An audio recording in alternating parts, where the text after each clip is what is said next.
and welcome to another episode of Welbodi. Welbodi is a health magazine produced by West Africa Democracy Radio 94.9 FM, Dakar. And I am your host, Oge Obierika. Coming up on this edition.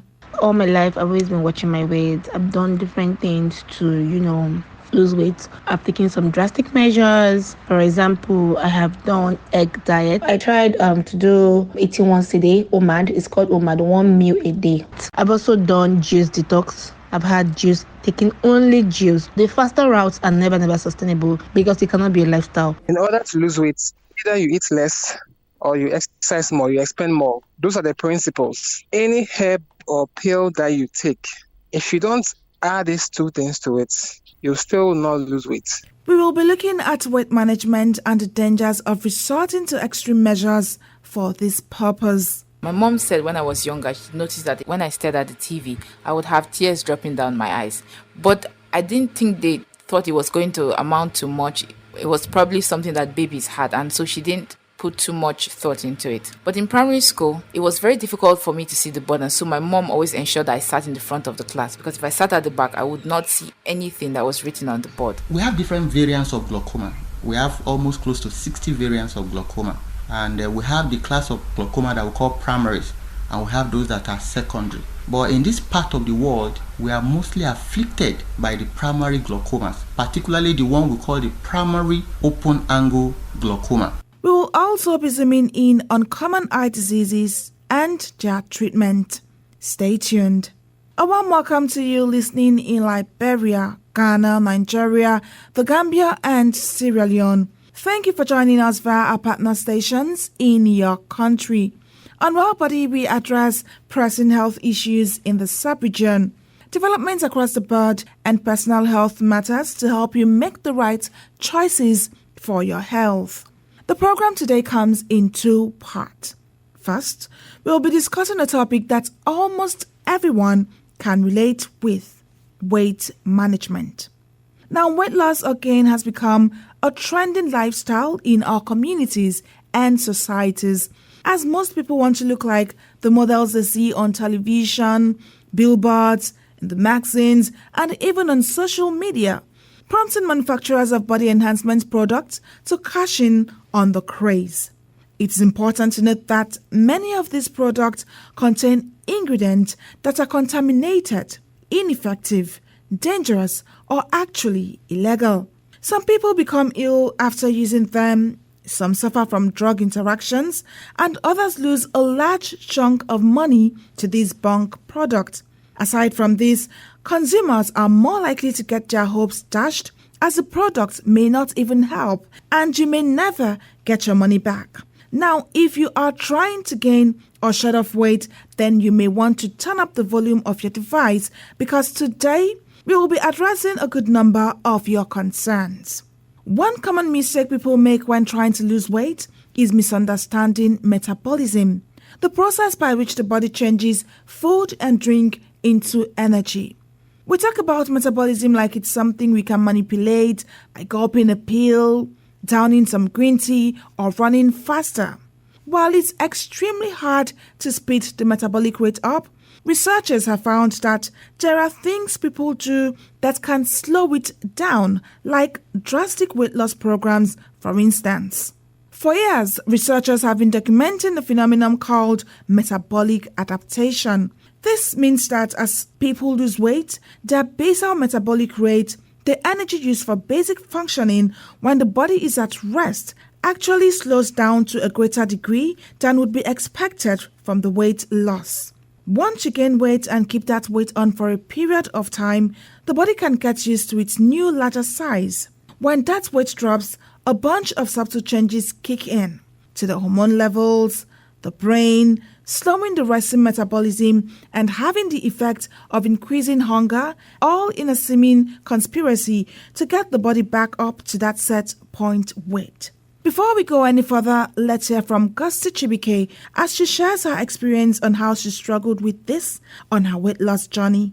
All my life, I've always been watching my weight. I've done different things to, lose weight. I've taken some drastic measures. For example, I have done egg diet. So egg diet is a diet where you eat only eggs for a specific period of time. So I did egg diet. I ate only eggs and apples. Of course, I lost weight, but when you lose weight that way, it comes back. It's not sustainable because it's not a lifestyle. You can't eat egg every day of your life. I've also done juice detox. I've had juice, taking only juice. Did I see results? Yes, I saw a result, but it wasn't also sustainable. So the faster routes are never sustainable. And fitness, we know it's supposed to be a lifestyle. You cannot stop and expect it to it's not magic. It's like they always say, when you lose weight, you don't stop. You continue to maintain that weight, that size you've gotten to. So I tried to do eating once a day, OMAD. It's called OMAD, 1 meal a day. And it wasn't also sustainable. Right now, I'm going to the gym because I read and I learned that to lose weight is 80% what you eat, 20% what you do at the gym. So when you're going to the gym, if you eat like a thief, you will still not lose weight. So your dieting is actually still very important. But you have to get a sustainable diet that works for you. So I started my gym life. I've been consistent with the gym for 3 months now.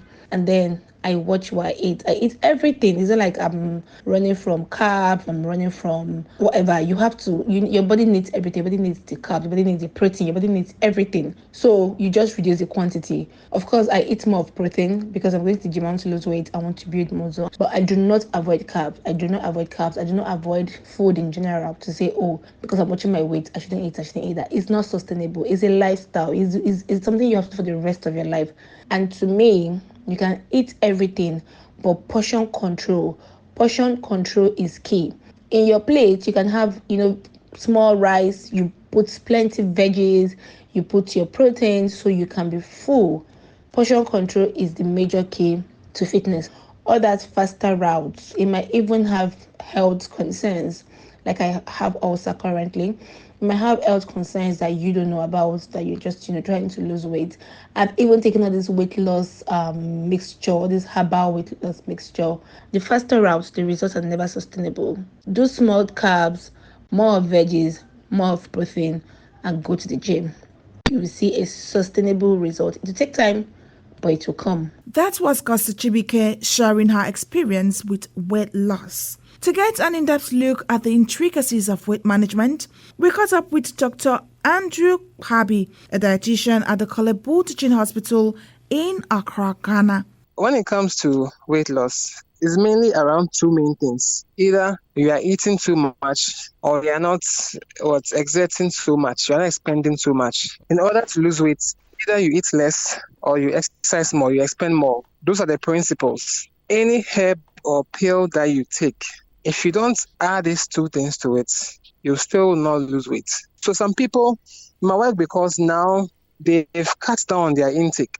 Let's say you were eating, a loaf of bread a day, and that's why you were gaining weight. For example, a loaf of bread is why you're gaining weight. Now you start taking a supplement, but then in addition to that, you stop eating that loaf of bread, you lose weight. Not necessarily because of the supplements per se, but because now your intake has reduced. When it comes to these supplements, they don't work alone. They have terms and conditions. Before it will work, you must either watch your intake or watch your expenditure. Otherwise, you keep taking it, nothing will happen. Some of these herbs too could be harmful. Weight loss, you have to watch your intake. It's not about taking herbs. If there were pills for it by now, we would have solved the obesity problem. You can't use a pill to solve it. It's a lifestyle something. But Doctor, there are people who are naturally on the big side. It doesn't matter what effort they put into losing weight. It just seems not to be working. You hear them say things like, I don't eat, but I'm still big.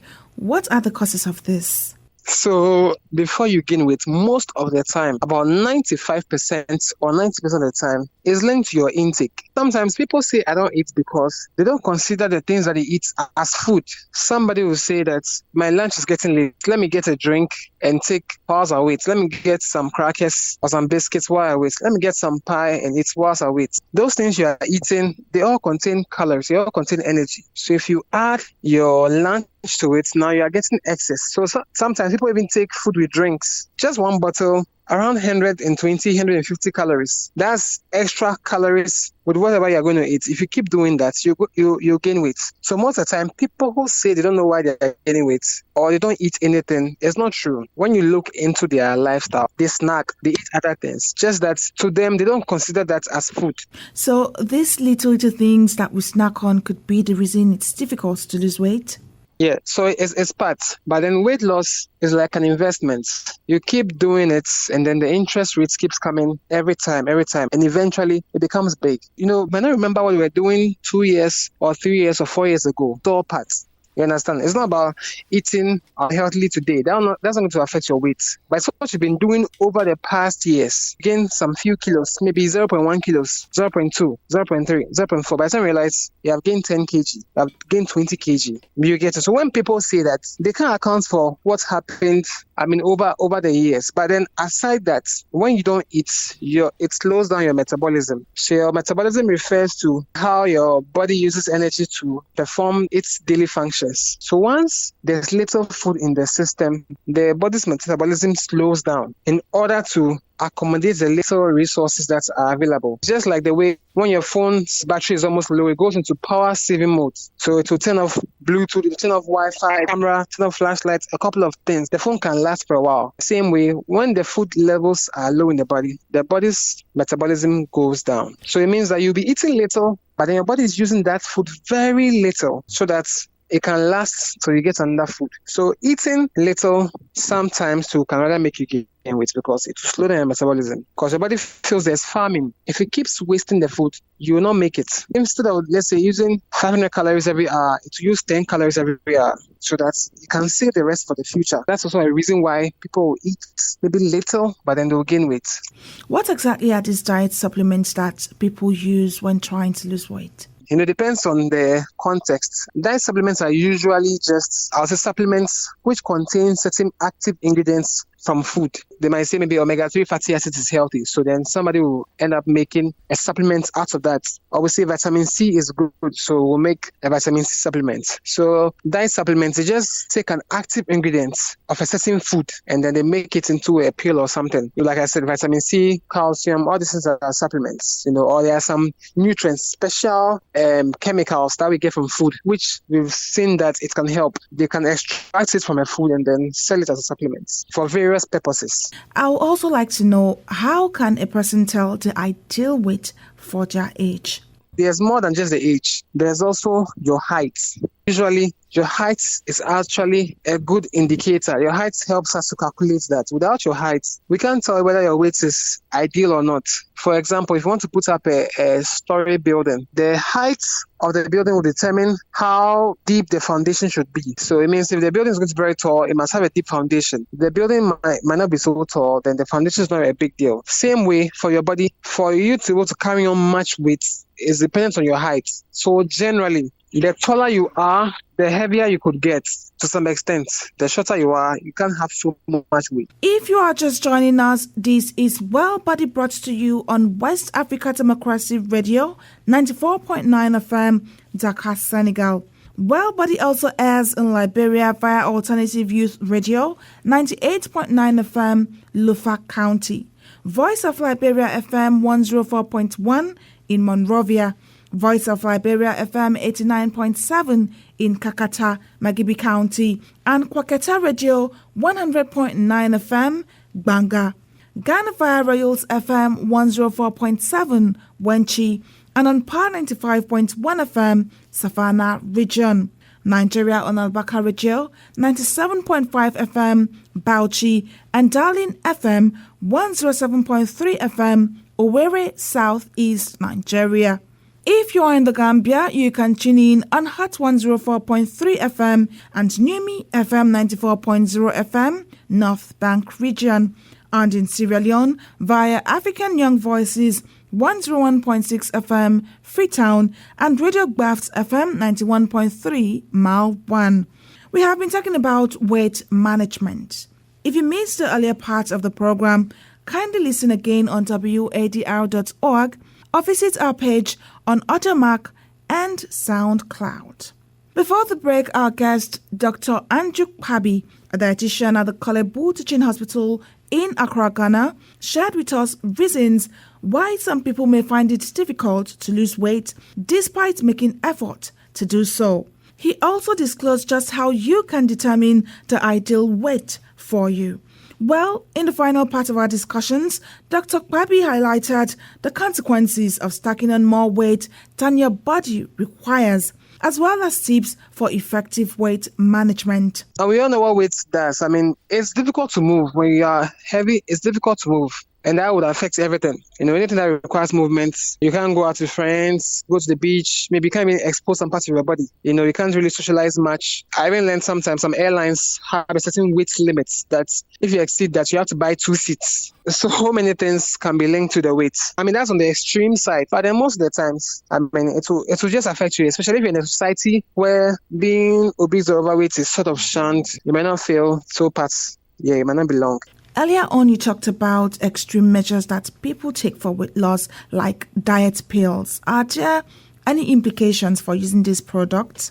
Yes. So the first thing is that it might not work simply because you are not following the terms and conditions. Because after taking the pill, you have to watch your intake and watch your expenditure. But after taking the pill, you don't maybe watch your intake and you're still eating the same amount of food you're eating previously. And you say that they lied to you, they scammed you. Meanwhile, it would have helped, but then because you didn't do anything about it, you just thought it was going to happen magically. I mean, it's not going to work. So that's the first thing. It might not work. So it means you just waste your money. And then also, it might also be just be a scam. It contains nothing. They just want to rip off you. It's having nothing. So that's a scam. And then on the other side too, some of them could contain some harmful chemicals, some harmful compounds, which you don't know. I mean, so it can have many effects. It can affect your guts, it can cause diarrhea in some people, can cause infection. It might be contain an ingredient that you might be allergic to. So it's always good to consult a professional before you take things like this because the effects might be serious. You get in the past, there used to be what we call the tapeworm diet. People would take a tapeworm and then the tapeworm will absorb everything and then they lose weight. But then people were dying from that because the tapeworm could lay eggs in certain areas in the brain. Yeah, some ideas will sound good, but then people just want a fast and quick way. And the truth is, there's no fast and quick way to lose weight. You must take your time. So when you take a pill, it makes you sometimes relax. You think, my problems are solved. All I have to do is just relax and watch the weight go. You must either watch your intake or watch your expenditure. And that requires a trained person to help you do that. Because if it was that simple, like I mentioned, we will not have obese people in the Americas, the Europe. We will not have them there. Even with all the technology still, we have obese people there. Yes, because it's not easy. It's not straightforward. We need to watch your lifestyle. You keep reiterating the need to exert oneself or exercise. What role does exercise actually play in weight management? Yes, so exercise helps to boost your metabolism. So once you boost your metabolism, it means that your body will be working faster. It will be demanding more food, more calories. And then if you don't really eat much, it means it's going to get the food or the calories from your stores, your energy stores, which is your fat stores. And that's how come it can help with weight loss. And when you exercise too, you can produce muscle. You can make muscle. And when you make muscle has a higher metabolic activity compared to fat.